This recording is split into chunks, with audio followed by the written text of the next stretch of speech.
Le premier roman qui m'a vraiment marqué, c'était à 17 ans.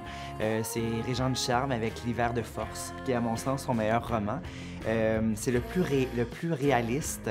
Ça, je l'apprécie. La langue du charme, la langue du charmienne, pour moi, je pense qu'elle résonne beaucoup quand tu es adolescent, avec les jeux de mots. Je dirais que Régent de charme, L'hiver de force, c'est certainement un des premiers romans que j'ai adoré, qui m'habite encore. Après ça, il y a Violette Leduc. Violette Leduc est une auteure française contemporaine de Beauvoir et c'est par Beauvoir qu'elle a publié. C'est Beauvoir qui a apporté son manuscrit à Camus en disant « Tu dois publier Violette Leduc ».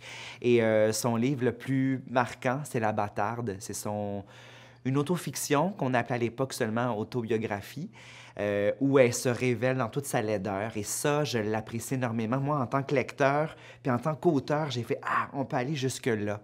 Donc, ça a déployé en moi l'envie de révéler des choses pas belles de moi. Donc, elle m'a donné beaucoup de permission. Donc, elle est très, très marquante dans mon parcours. Et je dirais que le troisième, j'irai avec Michael Delisle, qui est mon auteur chouchou au Québec. C'est l'auteur qui me bouleverse le plus.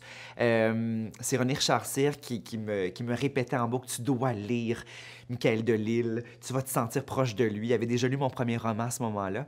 Et c'était une injonction, là. Je devais faire ça. Puis quand j'ai lu les premières pages de Le désarroi du matelot, qui est son roman le plus grandiose à mon sens, j'ai été tout de suite transporté à la fois par les thématiques, mais aussi par la prose, par l'écriture, parce que c'est un poète. Et ça se ressent. Il mêle toujours le québécois à une langue plus travaillée, plus poétique. Et ça donne un résultat qui est magnifique, qui est bouleversant.